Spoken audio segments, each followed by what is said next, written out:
Muy buenas tardes, son las 19 horas del viernes 26 de junio del año 2020. Estamos en el Palacio Nacional de México, en la Ciudad de México, y vamos a iniciar la conferencia de prensa diaria sobre COVID-19, la pandemia causada por el nuevo coronavirus SARS-CoV-2. Hoy vamos a tener el viernes de semáforo y después del informe técnico que presentará el doctor Alomía, quien además presentará el informe de pruebas de laboratorio, el doctor Ricardo Cortés Alcalá presentará el semáforo y abrimos a preguntas y respuestas. Doctor Alomía, por favor. Muchas gracias, señor secretario. Muy buenas tardes con todas y con todos. Bienvenidos a la conferencia vespertina número 119, día 26 de la nueva normalidad.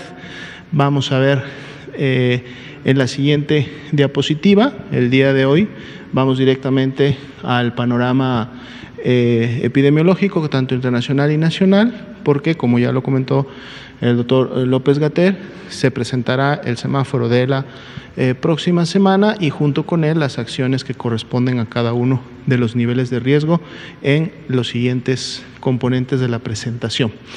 Bien, aquí podemos ver lo que hemos estado observando ya en las últimas semanas, cómo la pandemia se mantiene activa, no ha generado una disminución en relación a sus casos confirmados activos, es decir, esas personas que han iniciado con signos y síntomas en los últimos 14 días, de hecho el número se incrementó un poco cuando vemos o hablamos del número, 1.149.059 son las personas que en la región de las Américas han iniciado con sintomatología en las últimas 2 semanas y continúan representando más de la mitad de todos los casos a nivel mundial. 55% es la proporción que hemos tenido en las últimas semanas. Vemos como si Europa continúa disminuyendo su carga activa y ahora pasó a ser parte de una cuarta posición en función de las regiones que en el mundo están teniendo la mayor carga de enfermedad. Y vamos a continuar atentos a cómo continúa esto evolucionando. Son casi 9,5 millones los casos confirmados en todo el mundo. Veamos la siguiente diapositiva, que es la estadística para nuestro país. Son 208.392 las personas que han dado positiva a la prueba que detecta el virus SARS-CoV-2 y por lo tanto son los casos confirmados acumulados al corte del día de hoy de COVID-19 en México. Dentro de este grupo se encuentran también 25.779 personas que lamentablemente pues han perdido la vida a consecuencia de las complicaciones que esta enfermedad produce y que también las conocemos. 267.288 personas dieron negativas a la prueba de SARS-CoV-2, por lo tanto se descartaron como casos de COVID-19 y al corte del día de hoy son un poco más de 542,000 las personas que han ingresado a un protocolo de estudio en México y a las cuales se ha procedido a la toma de muestra correspondiente. Veamos la siguiente diapositiva. Tenemos la distribución de la carga acumulada de casos confirmados por entidad federativa, para que tanto ustedes como en casa puedan identificar a su entidad federativa y puedan hacer las comparaciones correspondientes y saber dónde se continúa incrementando la carga acumulada de la enfermedad. Veamos la siguiente diapositiva. Son los que consideramos como casos activos, tanto del grupo que ya está confirmado, estos 25.786, como del grupo que aún tiene pendiente su resultado de laboratorio, que para efectos de esta ventana de 14 días, es decir, personas que iniciaron con signos y síntomas en las últimas 2 semanas, son 43.047 del grupo total que está como aún sospechoso, y los tenemos también graficados y distribuidos por entidad federativa para, uno, saber dónde se encuentran los casos confirmados activos y también ver dónde está la expectativa de crecimiento que puede haber para cada una de ellas en la medida que estos casos sospechosos empiecen a tener un resultado. Veamos la siguiente diapositiva, es la distribución por fecha de ocurrencia de las defunciones que hasta el momento se han confirmado con una prueba de laboratorio positiva, así como también el grupo de 1.903 personas que han fallecido y que está pendiente su resultado. Las podemos identificar también distribuidas en las barras de color naranja claro. La siguiente diapositiva veremos esta información, pero ahora distribuida por entidad federativa, para así como veíamos la carga total de enfermedad de casos confirmados, aquí ahora podemos ver la carga de defunciones, es decir, dónde se han presentado en su mayoría y cómo se distribuyen en cada una de ellas, así como la expectativa del crecimiento de las defunciones confirmadas, donde se encuentran las barras naranja claro sobre las barras azules. Veamos la siguiente diapositiva. Tenemos la curva epidémica conformada por casos confirmados y todos los aún sospechosos. Esto lo hacemos siempre para poder ver cuál es la tendencia que en su momento se está llevando a cabo. Sin embargo, dado que conocemos cuáles son los porcentajes de positividad, es decir, de todas aquellas personas que se clasifican como casos sospechosos, cuántas son realmente casos de COVID, cuántas se confirman finalmente a COVID. Si recuerdan, la semana pasada estábamos en un 48% para las últimas semanas, eran los porcentajes de positividad más altos. Hoy día vamos a ver en unas diapositivas más la actualización de ese porcentaje para las últimas semanas, pero entonces lo que hacemos en esta curva es conservamos todos los casos confirmados, todos los que están en color rojo se quedan completamente, y de los casos que están en color naranja claro, aplicamos el porcentaje de positividad y entonces por lo tanto estimamos cuántos de estos casos aún sospechosos van a convertirse en casos confirmados, los juntamos a los casos rojos que se quedan en su totalidad y obtenemos la curva que está en la siguiente diapositiva, en donde podemos ahora sí estimar. Bueno, esta se traspapeló, ahorita venía la otra donde está la estimación de casos. Vamos a revisar la presentación. Esta es solamente la distribución de casos sospechosos, que ya las vimos en una diapositiva previa, pero aquí solo nos enfocamos a los mismos para poder identificar en qué entidades federativas se encuentra la mayor carga de estos casos sospechosos, pero además también a través de esta leyenda de colores podemos saber cuáles son las instituciones que en su momento están aportando con una mayor carga de estos casos aún sospechosos y dónde entonces podríamos esperar que en su momento tuviéramos un incremento como tal, ¿no? Veamos la siguiente diapositiva. Esta es la curva de casos confirmados. Son los 208.392, es la carga acumulada que para el día de hoy, en comparación al día de ayer, fue un incremento del 2.7%, que representó estos 5.441 casos. Veamos la siguiente diapositiva. Bueno, vamos a pasar ya entonces al grupo que nos evidencia la ocupación y la disponibilidad hospitalaria. Tuvimos una notificación de un 98%, por lo tanto la información pues es de calidad en función de todas las unidades que notificaron. Podemos ver que la carga de ocupación de camas IRA generales se mantiene similar a la observada el día de ayer, pero en el caso de las camas IRA con ventilador sí hay un incremento de 2 puntos porcentuales, sube a un 39%. Vamos a ver en las siguientes diapositivas cómo se distribuye esta carga. Estas son las camas generales. Podemos rápidamente notar que todas están por encima de un 30% de disponibilidad, que hemos comentado es precisamente un margen de seguridad, inclusive se ha incrementado ese margen, estaría más cerca del 40% que del 30% realmente. Y si vemos las camas con ventilador para pacientes críticos, también tenemos por encima del 30% de disponibilidad en todas las entidades federativas, la mayoría de ellas inclusive con mayor disponibilidad o una disponibilidad por arriba del 50%, que todavía es un nivel de seguridad pues mucho mejor, ¿no? La siguiente diapositiva, vemos las unidades COVID. Este es el tercer día que no hemos tenido incrementos, se mantienen las 897 unidades. Vamos a ver el comportamiento en las siguientes semanas. Esto también en su momento representa que no ha habido una necesidad de generar más unidades COVID o en su número, dado que entonces la demanda precisamente hospitalaria no ha requerido de que esto sea necesario. Y pasamos ahora al siguiente grupo de diapositivas, donde vamos a actualizar, como todos los viernes, lo que tiene que ver con el diagnóstico por laboratorio. Hasta el momento, toda la red nacional de laboratorios de salud pública, es lo que significa RNLSP, ha realizado 556.399 pruebas, más de 500.000 de pruebas a nivel nacional.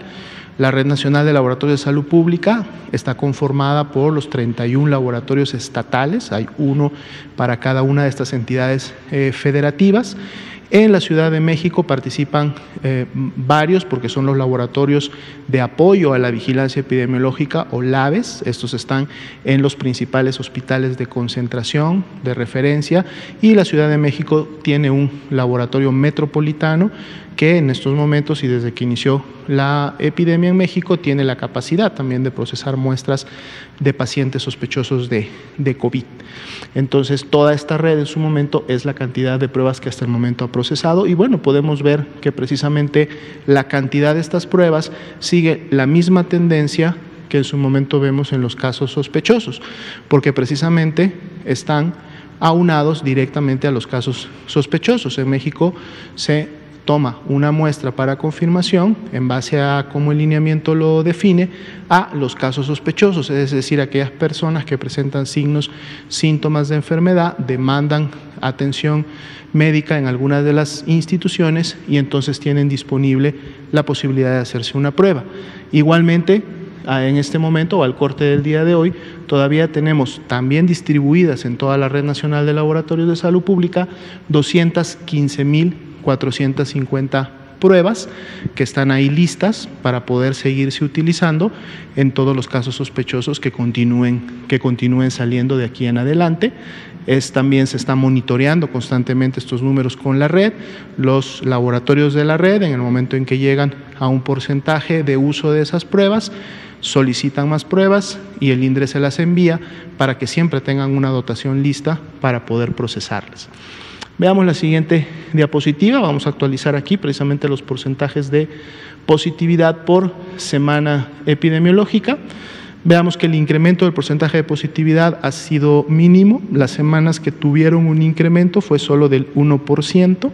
Teníamos las semanas 21 y 22 en 47, subieron a 48, hablando de las semanas más cercanas, y la semana 23 y 24 estaban en un 48, subieron un punto porcentual, 49%. Vemos que la cantidad de pruebas realizadas mantiene esa tendencia ascendente que veíamos en el cuadro anterior, pero lo que también podemos observar aquí es que no porque se realicen más pruebas, el porcentaje de positividad necesariamente se va a incrementar. El porcentaje de positividad nos ayuda a identificar de todas las personas que son casos sospechosos, cuántas realmente tienen COVID. Lo que hemos estado viendo en las últimas semanas es que la mitad, ahora se acerca todavía mucho más a la mitad, 49%, pues están siendo realmente casos de COVID. La otra mitad, si tomamos un grupo de 10 personas, 5 tienen COVID, pero 5 no tienen COVID, pero pueden tener lógicamente otro tipo de virus respiratorio que en su momento también causa sintomatología similar a la misma. La semana 25, y siempre lo hemos comentado, todavía está en construcción, ese 46% y esa cantidad de pruebas de seguro se va a ver incrementada el próximo viernes, dentro de 7 días, cuando volvamos a ver nuevamente estas estadísticas. Pasemos a la siguiente diapositiva, en donde hacemos notar aquellas pruebas que han sido también realizadas por laboratorios privados y que se han notificado como positivas.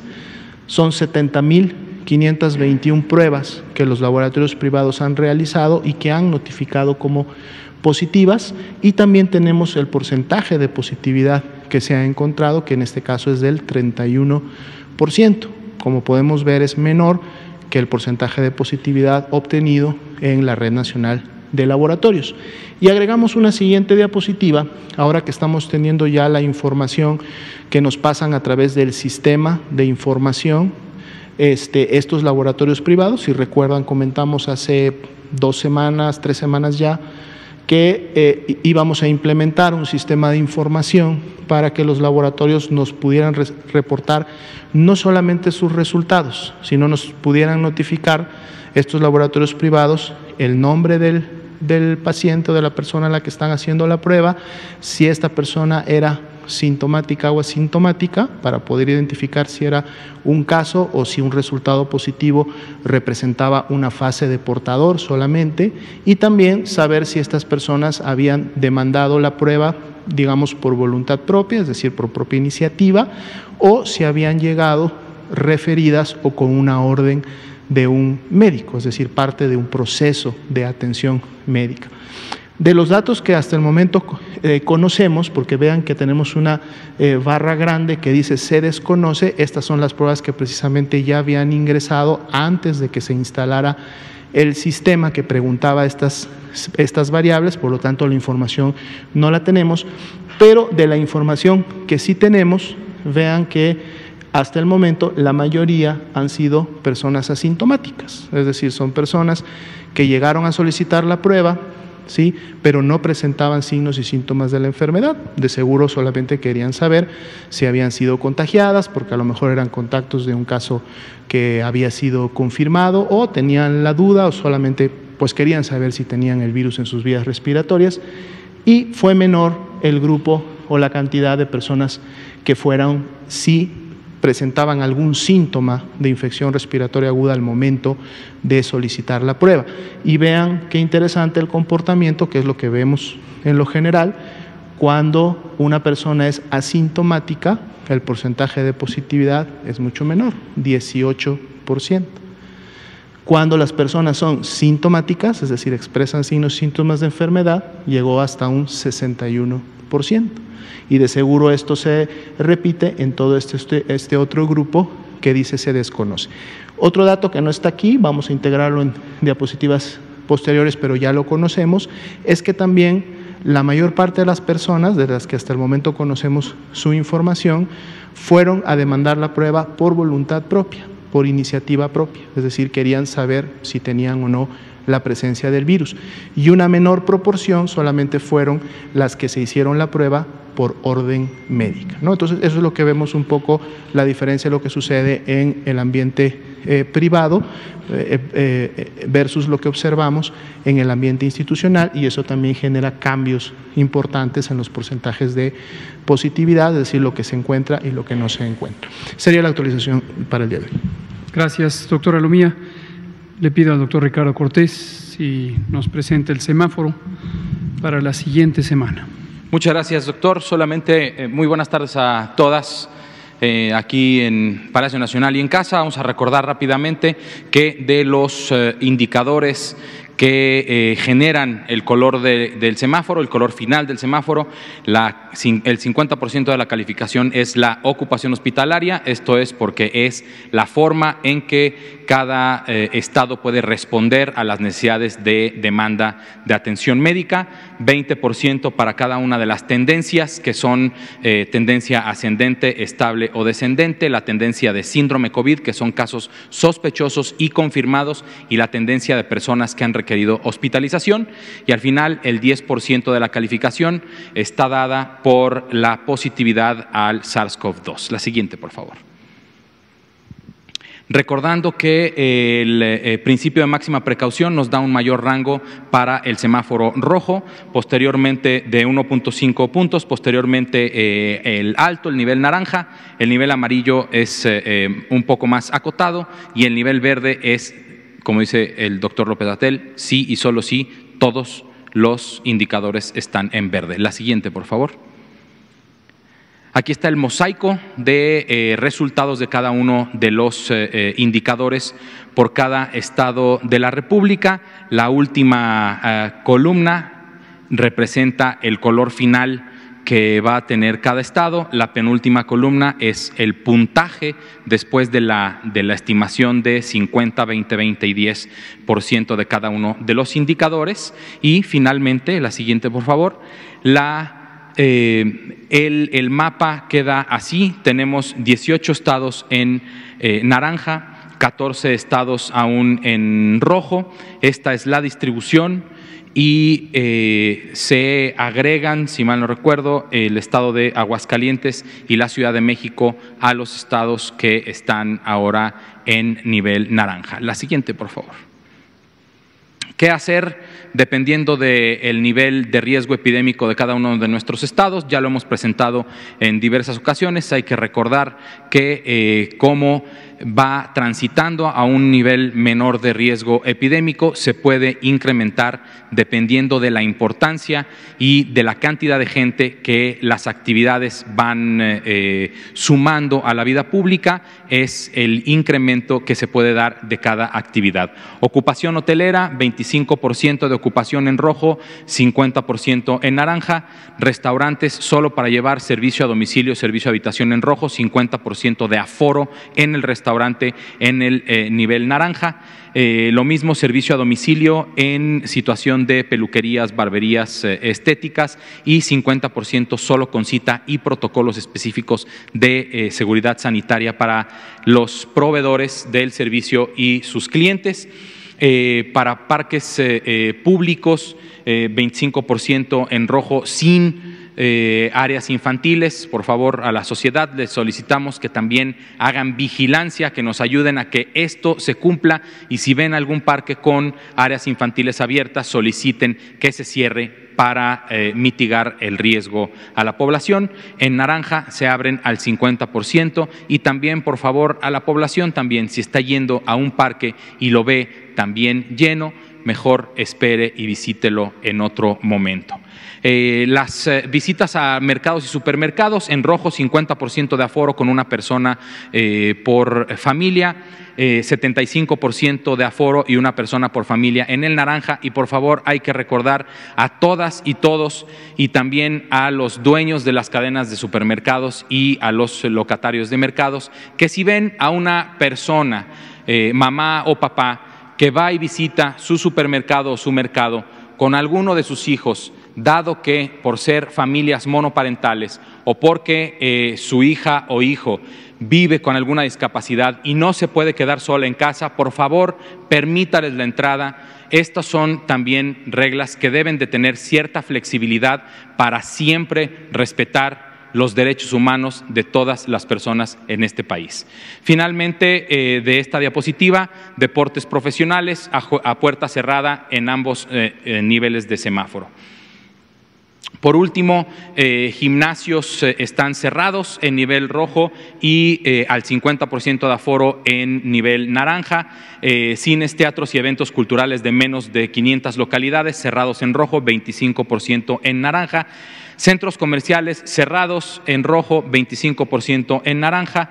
Centros religiosos de culto religioso cerrados en nivel rojo, utilizando la tecnología para seguir teniendo este acompañamiento espiritual, y con un aforo del 25% en el nivel naranja. Finalmente, lo que son eventos masivos, conciertos, como son los conciertos, así como los lugares de recreación como bares, discotecas, antros o como se les denomine en la actualidad están cerrados tanto en rojo como en naranja. Quisiera finalmente hacer un comentario sobre los centros deportivos, ¿sí?, que tienen un espacio abierto y que tienen espacios cerrados. Los espacios abiertos los pueden utilizar con los aforos que hemos explicado, estos clubes deportivos, como son pistas para correr, a lo mejor canchas de tenis,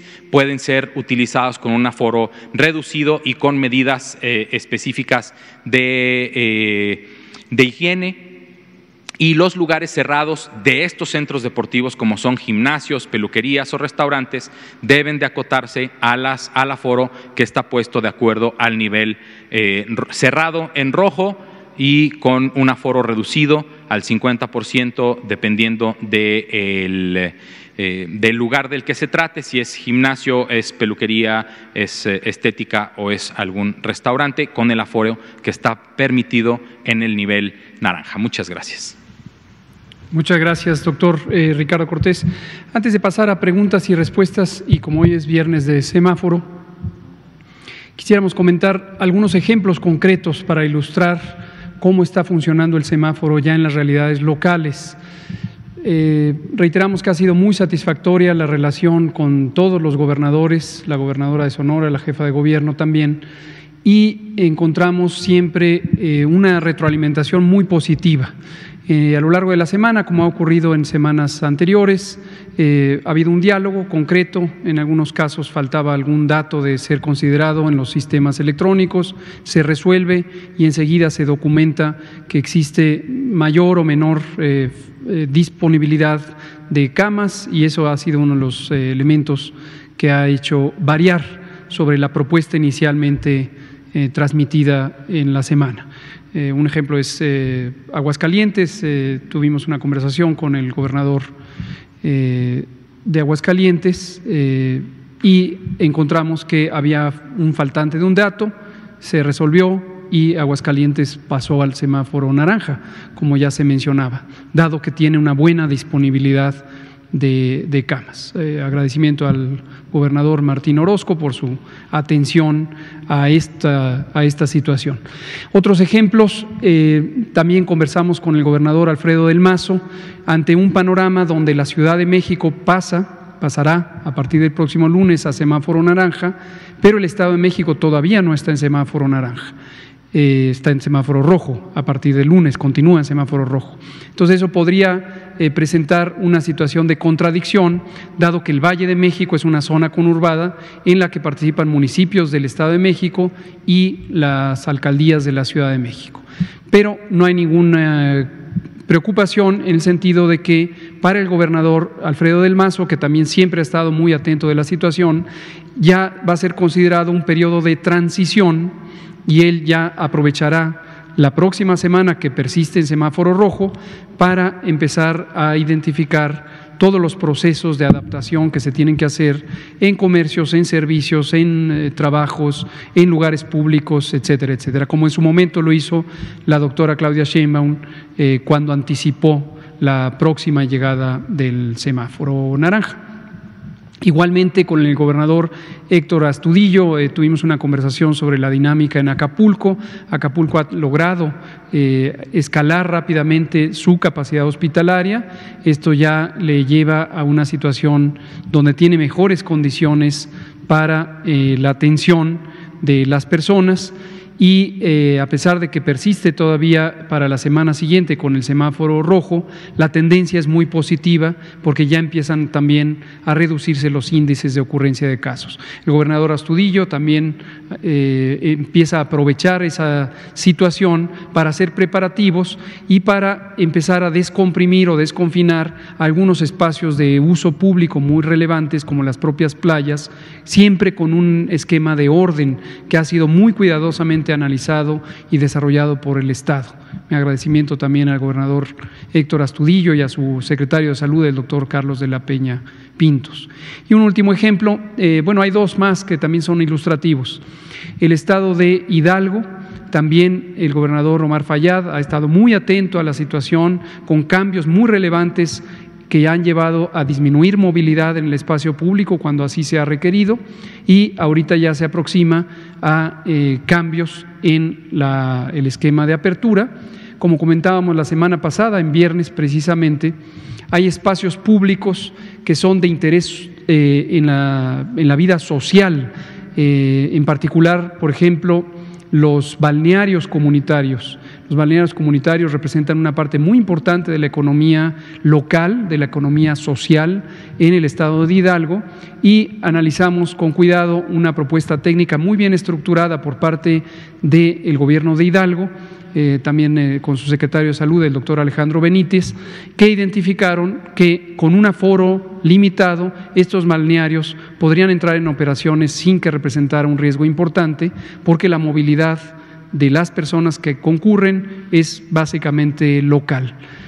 Y un último ejemplo, también platicamos con el gobernador Quirino Ordaz a lo largo de la semana y encontramos que también ellos, en el caso de Sinaloa, la parte de comercio, tenían oportunidades también de empezar a hacer desconfinamientos ordenados, cuidando que las zonas comunes de los comercios no estuvieran con aforos excesivos, pero eso permitiría, al cuidar ese aspecto del aforo, empezar a mantener ya algunas actividades de comercio que son relevantes para el estado de Sinaloa. Además de que en Sinaloa la epidemia sí está muy concentrada en Culiacán y un poco en segundo plano Mazatlán, pero el resto del estado se encuentra en una transmisión muy baja. Ejemplos de esta actividad y de cómo se organiza el país con la importantísima contribución de las autoridades sanitarias. Bueno, un ejemplo más que no quiero dejar pasar porque me parece también un éxito.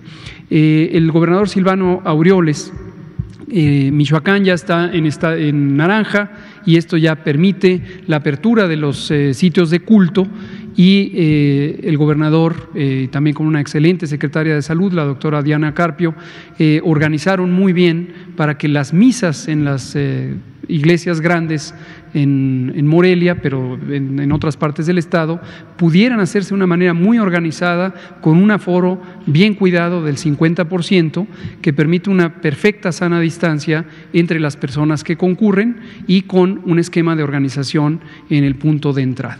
Entonces, en resumen, este tránsito a la nueva realidad, a la nueva normalidad, debe ser asumido por toda la sociedad. No es un asunto de que el gobierno instruya solamente y la sociedad pasivamente adopte lineamientos tajantes. La sociedad, todos ustedes, todas ustedes, son parte de la realidad de este magnífico país. Y en la medida en que incorporemos esta idea de que vamos a estar por mucho tiempo más con la epidemia, sigo diciendo, preparémonos para una epidemia larga. Esta terminará en su primer ciclo en el mes de octubre, probablemente en el mes de octubre, pero todavía vienen otros retos porque por varios años el virus va a estar en el mundo y por lo tanto existirá la posibilidad de que regrese a este país y a muchos otros. Vamos a dar la palabra, vamos a empezar con Carlos, que estaba pendiente, luego nos vamos por acá con Juan, Saturnino, entre otros. El lineamiento, ahorita lo comentamos. Gracias. ¿Qué tal, Adelante, doctor? Carlos, Doctor Alomía, doctores, porque finalmente los tres son doctores. Carlos Guzmán de Aba Noticias. Dos preguntas. La primera, un tema que se ha quedado por ahí en el tintero, pero que considero importante después de esta ratificación que ha hecho día con día de que la primera etapa de esta pandemia va a culminar en el mes de octubre. También ese mes de octubre es cuando comenzaba la cuestión de las vacunas contra lo que es la influenza H1N1. Preguntarle de inicio si nos puede comentar si hay avances en este tema, se va a poder tener esta vacuna finalmente a inicios de septiembre, que se ha hablado con los laboratorios, y una segunda, por favor. Muchas gracias. Efectivamente, parte de lo que hemos dicho de la epidemia larga y de que durante algunos años el virus SARS-CoV-2 causante de COVID estará en el mundo y podrá regresar, hemos comentado también en varias ocasiones que la influenza es otra enfermedad infecciosa de transmisión respiratoria que afecta al aparato respiratorio, se comporta de una manera semejante a COVID en el sentido de que una proporción de las personas infectadas por los virus influenza pueden tener neumonía. La neumonía es la forma grave de la influenza, igual que la neumonía es la forma grave de COVID. Y no es que haya dos enfermedades, es un espectro en donde hay personas que tienen enfermedad muy leve hasta hay personas que tienen enfermedad sumamente grave, en ambos casos de COVID y de influenza. Queda claro que para COVID, como comentábamos ayer a la pregunta de Araceli, no hay una vacuna todavía, pero para la influenza sí existen vacunas desde hace muchos años. En México tenemos un programa de vacunación contra la influenza o para prevenir la influenza que tiene ya varios años, desde el 2007. Es un programa público, no cuesta ponerse la vacuna y generalmente inicia en octubre, que es cuando se recibe la vacuna. Aquí es importante que todas y todos visualicen el ciclo de producción de vacunas de influenza que empieza en el mes de febrero con una reunión que organiza la Organización Mundial de la Salud, a la que participan personas expertas en enfermedades infecciosas, en epidemiología, en virología, en varios otros temas. Por cierto que de nuestro país en varias ocasiones ha concurrido personas expertas, la doctora Celia Alpuche Aranda, quien es la directora del Centro de Investigación sobre Enfermedades Infecciosas del Instituto Nacional de Salud Pública y que ahora está colaborando con nosotros durante la pandemia de COVID, ha participado como persona experta en esta reunión. ¿Qué se hace en esa reunión? Se toma la decisión sobre la composición de la vacuna. De acuerdo a el monitoreo de los virus influenza, los tipos y subtipos de virus influenza que circulan en el mundo a lo largo del año, se reconoce cuál sería con mayor probabilidad los tipos de virus que estarían en la siguiente temporada de influenza. Entonces, en febrero se toma esa decisión, la Organización Mundial de la Salud establece una recomendación para que las compañías fabricantes de vacunas, que son muy poquitas, fabriquen la vacuna. Y también les da las cepas de referencia para que empiecen a fabricar la vacuna. La vacuna empieza enseguida a fabricarse y generalmente está lista más o menos a finales de julio. O sea, todavía no está lista la que se va a aplicar en la siguiente temporada. Y una vez en julio pasa por todas las pruebas de calidad, de inocuidad, de seguridad y de eficacia y se va al mercado, a los distintos países que contratan vacunas y cuando llega a los países pasa por el proceso de verificación sanitaria, en nuestro caso a cargo de COFEPRIS, y finalmente está lista para su uso. En México tenemos un contrato o un convenio que se estableció en la administración pasada, concretamente en 2015, con una de las compañías internacionales que fabrica esta vacuna y esto nos permite un abastecimiento multianual. No hay que hacer nuevas requisiciones o compras específicas, solo la que ya está pactada previamente. Y lo que parece ser es que hay buenas posibilidades de que la vacuna llegue a México en septiembre. A veces varía por el ritmo de producción, como todavía no se termina la producción, no podemos garantizar que llegará en lo que la propia compañía nos ha indicado que la fecha que llegaría. Pero estamos haciendo todo lo posible para que no haya ninguna razón que retrase la llegada de la vacuna y la vacuna se pone tan pronto llega y vamos a procurar acelerar la adopción de la vacuna, es decir, que las personas se motiven a ponerse la vacuna contra influenza. Y dos preguntas más rápidamente. La primera, si nos puede hablar un poquito, bueno, el día de ayer aclaraba esta parte de la supuesta curva y todo el asunto de que se cumplió y no se cumplió la fecha del pronóstico que lo daba usted respecto al pico de la pandemia, al final de la primera etapa de este coronavirus. Ahora algunos medios de comunicación mencionan esta parte de los niños con cáncer, que supuestamente otra vez no hay medicamentos para las quimios, como le dicen ellos, de los pequeños. ¿Qué nos puede mencionar usted de ese ese tema. Y rápidamente, en base a los datos que estábamos viendo, si el día de hoy ya nos puede confirmar que se estabiliza en el caso del Valle de México, y reitero, Valle de México, no todo el país, esta parte de los contagios, ya vemos incluso más camas con ventilador disponibles aquí en el centro del país. Gracias. Muchas gracias, Carlos. Brevemente sobre el tema de la quimioterapia y las compras públicas. A lo largo del 2019 enfrentamos podríamos decir, una actitud poco positiva por parte de los proveedores de medicamentos contra el cáncer en México, que concretamente se resumen en una compañía. Las medicinas contra el cáncer en México, la producción la concentra una sola compañía. Estamos hablando de cerca de 18 medicamentos fundamentales que se usan para el cáncer, se usan un poco más, cerca de 20 y tantos, pero 18 los fabrica una compañía. Y aunque hay otras 7 que tienen registro sanitario en México, esta compañía de facto es una compañía monopólica. Acaparó el mercado y es una compañía que tiene toda la secuencia del mercado, desde la fabricación hasta la distribución, porque también tiene una compañía distribuidora de medicamentos que, como lo comentamos a lo largo de 2019, es una compañía también no mono, pero sí oligopólica, es decir, hay muy pocas que brindaban ese servicio. Recordar que durante el sexenio pasado esta distribución de medicamentos se concentró en 70% en solo 3 compañías distribuidoras, mismas que además hacían la representación jurídica, la comercialización y todo el paquete. Esto obviamente puso al gobierno mexicano en una situación de dificultad.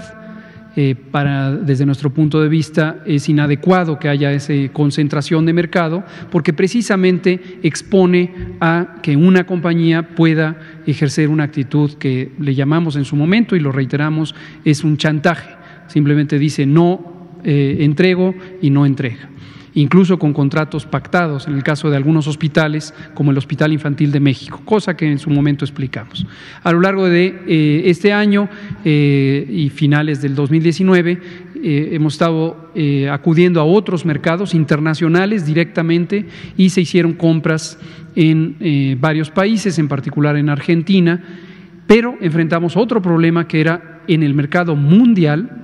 También hay una enorme concentración del mercado y concretamente hay 3 productos que han estado escasos en el mundo entero, y entre otras razones porque la compañía en China y la compañía en la India, que son las 2 proveedoras fundamentales, tuvieron problemas de producción, la de China independientemente del COVID, pero luego se agravó por el COVID. Entonces, ese es el panorama mundial, lo hemos explicado también en innumerables ocasiones, así como lo de la curva y la duración de la epidemia, pero efectivamente vemos un patrón donde algunos medios de comunicación quisieran no, ¿cómo se le llama?, no enterarse, y entonces en cambio utilizar experiencias puntuales para decir hay un problema generalizado de desabasto.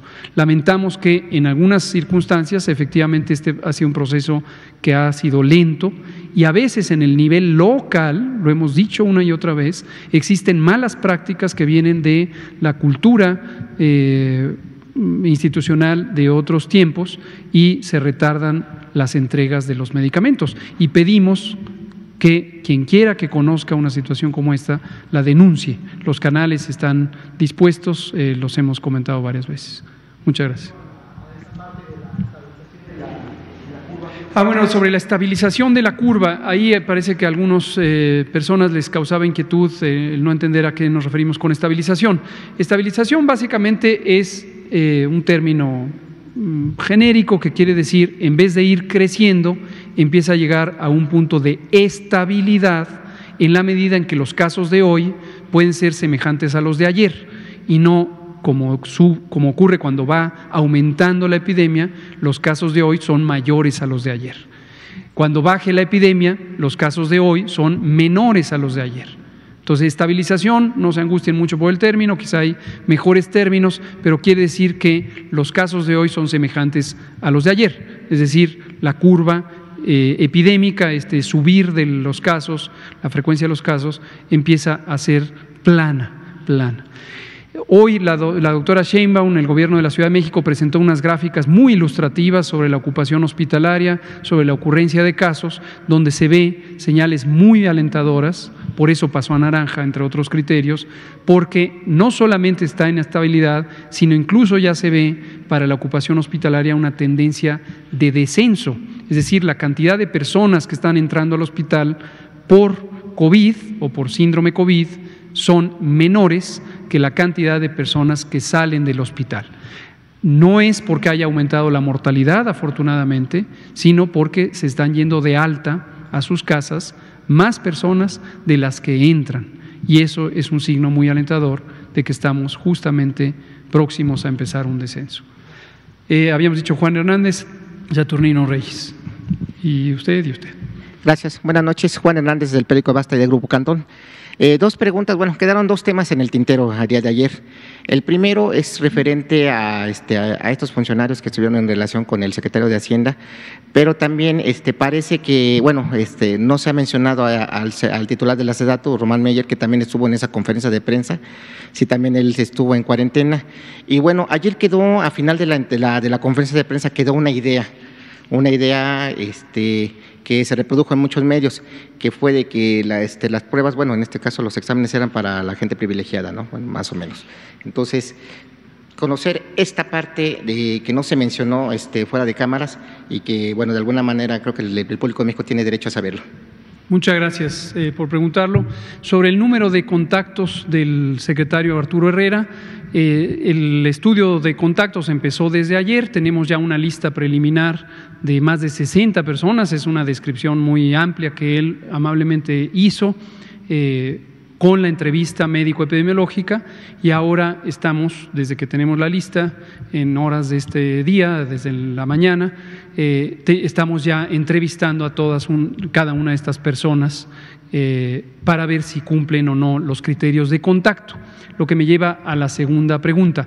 Efectivamente, ayer nuestro compañero periodista o reportero Alejandro, no recuerdo su apellido, pero Alejandro Alemán, hizo un señalamiento ya fuera de tiempo donde decía, le hicieron la prueba al secretario Herrera porque son privilegiados, ¿no?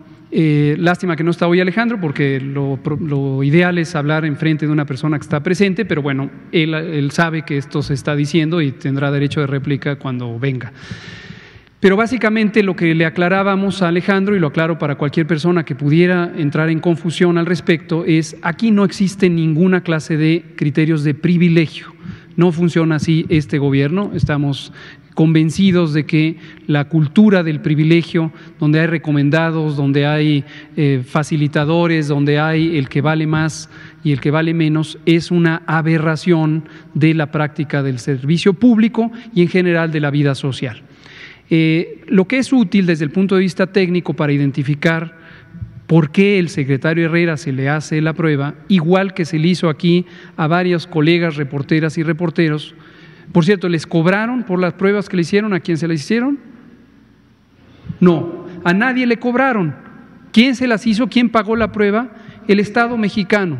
Los impuestos de todas y todos contribuyeron a que aquí, en esta sala, no a funcionarios de gobierno, sino a ciudadanas y ciudadanos dedicados a la comunicación de medios públicos y de medios privados de comunicación, que era relevante hacerles un estudio de contactos que incluyó la prueba de laboratorio, se hiciera, porque es de interés público que no haya un brote de COVID en este contexto, porque es un espacio cerrado que cumple una función esencial, que es la comunicación. Queremos que haya total comunicación, y gracias, por cierto, porque por su ayuda, por su trabajo tan profesional, tan dedicado, es que la sociedad se entera.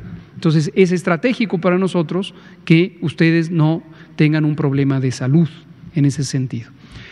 Lo mismo aquí con el secretario Herrera o con cualquier otro funcionario. Creo que sería difícil que alguien sostenga que un funcionario, particularmente del primer orden en términos jerárquicos del gabinete federal, no es estratégico para el país conservar su salud y proteger su integridad. Creo que sería difícil que alguien en su sano juicio pudiera pensar lo contrario, a menos que tuviera otras intenciones, que no creo que sea el caso de Alejandro. Pero para ilustrarlo y en relación a lo que comentaba ahora el doctor Alomía, tenemos un elemento de vigilancia epidemiológica general, que lo hemos explicado también N veces, que consiste en que a las personas que tienen síndrome COVID y que no tienen una enfermedad grave, se atienden en las unidades de salud del primer nivel de atención, las clínicas, los centros de salud, y al 10% de las personas que concurren en las unidades monitoras del sistema Centinela se les toman muestras, porque esto permite, con un método muy robusto, hacer un mapeo geográfico y temporal, es decir, qué tan rápido avanza la epidemia, en qué lugares, en qué condiciones.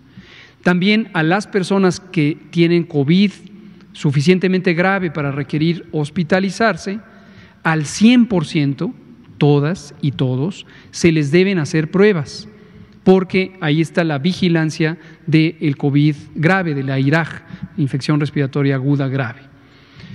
Así es como funciona el sistema que hemos comentado aquí también en múltiples ocasiones. Hay otros componentes de la vigilancia epidemiológica que también aquí hemos mencionado, se lo comentamos al Senado de la República y a los diputadas y diputados el día que tuve el privilegio de que me entrevistaran, que es la vigilancia de los brotes, vigilancia y control de brotes. Hay espacios definidos por la agregación geográfica de las personas o por la población o por el tipo de servicios que se proveen. Uno es este, que acabamos de poner de ejemplo una vez más, comunicadoras y comunicadores en un espacio cerrado cubriendo información fundamental para la sociedad.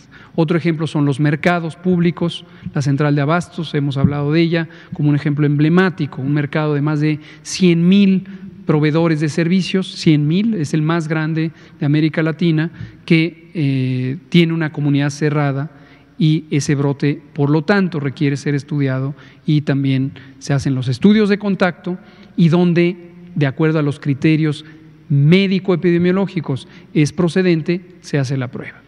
Termino ilustrando lo que no es una práctica profesional, pero donde quiera que alguien lo decida hacer, se hace. Me refiero a una práctica, no es una práctica profesional de vigilancia epidemiológica, que consiste en que alguien tenga la inquietud legítima de si tiene o no COVID y entonces decida que va a un laboratorio privado y se hace la prueba.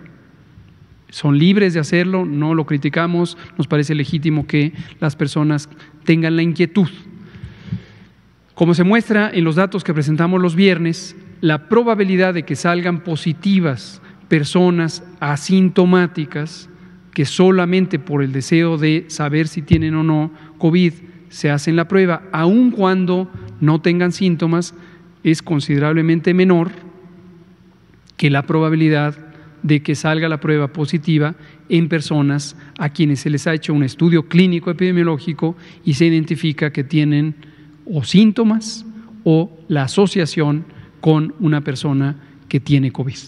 Entonces, así es como funciona el sistema y reitero, es un plan técnico, aquí no hay privilegiados en este gobierno. Muchas gracias, Juan. Saturnino Reyes. Gracias, doctor. Buenas noches, Saturnino Reyes de Diario Locutor. Dos preguntas y estoy muy contento porque abordaron algunos temas sobre estas preguntas.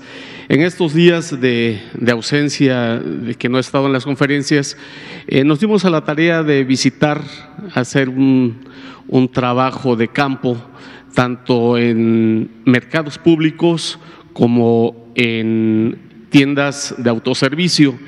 Y nos llegaron muchas preguntas a nuestra redacción, no solamente de aquí de la ciudad, sino de diferentes estados de la República, porque si las redes sociales informan bien, también desinforman.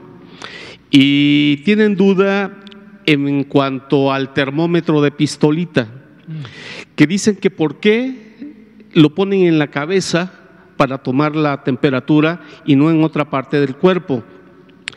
Y la duda que tienen es porque ese video que está corriendo en redes sociales dice que ese termómetro o lo que está haciendo está matando las neuronas cerebrales y que posteriormente va a traer otro tipo de consecuencias. Y la población pues está desinformada y tiene esa duda. Sí me gustaría que hablara un poquito sobre esto. Y la segunda es, con toda esta experiencia o ya que arrancaron estos semáforos y se ha reactivado poco a poco la economía en diferentes partes del país, han asignado, como ahorita lo acaba de mencionar, alguna supervisión precisamente en mercados y tiendas de autoservicio para vigilar esta toma de temperatura, porque lo constatamos, pasa el cliente o pasa la persona al mercado, le dan su gel, nada más le hacen así a la pistolita, pásele, ni siquiera se toman la molestia de revisar si la persona va en condiciones o no, simplemente por inercia lo hacen.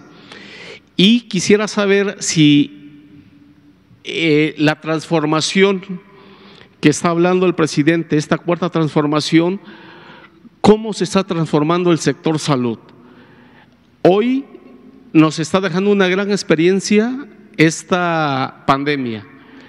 Y la primera de ellas es que a chaleco se están haciendo, decirlo de una forma coloquial, se están haciendo hábitos en las personas de higiene, jabón, lavarse las manos, el gel. Son hábitos que no se tenían y que se están haciendo.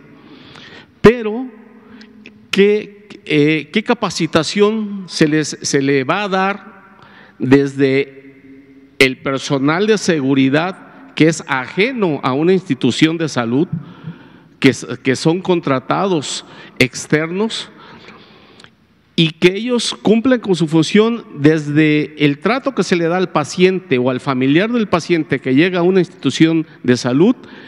¿Cómo se le capacita a ese personal para que sea amable? Porque las quejas que nos llegan también es que el policía de la entrada nos dijo que no es, que no el otro. ¿Y cómo se está capacitando a los doctores, a las enfermeras? Vamos, en cada estado, sé que es una labor titánica, pero ¿cómo se está transformando el sector salud en ese sentido, en un sentido de bienestar para el derecho ambiente? Gracias. Muchas gracias. Sobre los termómetros, no quisiera dar la impresión de que soy enemigo de los termómetros, porque cuando he dado una explicación técnica sobre las limitaciones de los cubrebocas, se me identificó como el enemigo de los cubrebocas.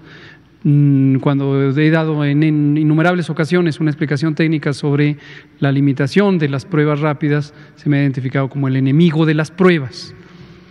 Y ahora voy a dar un comentario sobre las limitaciones del monitoreo de temperatura, y no debe interpretarse como que soy enemigo de los termómetros.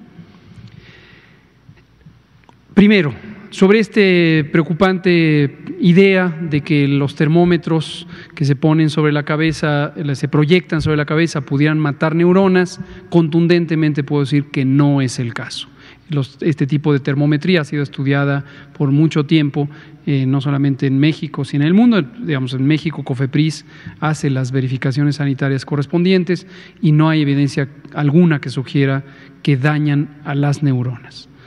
Por ejemplo, otros aparatos electrónicos como los teléfonos móviles ha sido motivo de investigación científica y epidemiológica desde hace mucho tiempo de si causan o no cáncer cerebral, por ejemplo. Entonces, no es el caso ni con estos ni con los termómetros.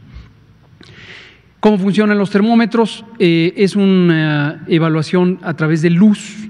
No soy un experto en esta parte técnica, podemos invitar a nuestros colegas del Centro Nacional de Metrología y Normalización, donde hay ingenieros y ingenieras muy competentes y que nos lo expliquen, pero básicamente estos aparatos de termometría emiten una señal de luz infrarroja o el espectro infrarrojo de la radiación electromagnética, y tienen un sensor que detecta los cambios de coloración, se puede decir, aunque es en el espectro no visible, que produce la piel cuando está a distintas temperaturas. Y las distintas temperaturas llevan a que los vasos sanguíneos, la circulación sanguínea en la piel, tenga mayor o menor dilatación de los vasos sanguíneos. En fin, es muy complejo, pero en resumen, no causan ningún daño, son inocuos y se pueden usar. Ahora, limitaciones que ofrece la termometría a distancia, como se conoce con estos aparatos. Una importante es que se descalibran los aparatos. Esto nos lo advirtió precisamente el Centro Nacional de Metrología y Normalización de México, que tienen una gran propensión a descalibrarse y dar una señal que al cabo de algunas semanas de uso no necesariamente refleja una señal válida o adecuada. Segundo, es que la técnica de uso puede ser muy susceptible a la calidad de la lectura. Y ahora que a todos nos han hecho estas mediciones por doquier, 3 o 5 o 7 veces al día, nos podemos dar cuenta de que pasamos por un puesto de revisión y tenemos 36.4, y en el siguiente puesto de revisión tenemos 37.2 y en el siguiente tenemos 35.3. Entonces, ciertamente son muy susceptibles a la calidad de la técnica, si se proyecta o no adecuadamente sobre el sitio. ¿Por qué en la cabeza? Podría ser en la piel. Es simplemente porque es digamos, en el cuerpo. Es simplemente porque es un área descubierta que además no está sujeta al incremento de temperatura que produce el estar arropados. Es por esa razón. Entonces, la limitación consiste en que conforme se utiliza como un medio para vigilar que no entre a un sitio cerrado una persona enferma, tenemos que confiar en que se detectó adecuadamente la temperatura, y eso implica que la fiebre sea el síntoma que identifica a la persona enferma. Y no todo el mundo tiene fiebre en todo momento, a pesar de que pudiera tener un proceso de infección por el virus que causa el COVID. No nos angustiemos tampoco, no se preocupen de más, no sientan desazón de que hay limitaciones de otro recurso, pero tomémoslo considerando sus limitaciones. No tengamos una confianza excesiva en que a partir de la termometría vamos a tener la solución a todo. Ya no nos da tiempo de abordar lo otro, son las 20 horas con 1 minuto. Aquí terminamos, pero mañana o pasado, si quiere, seguimos comentando sobre el otro. Muchas gracias.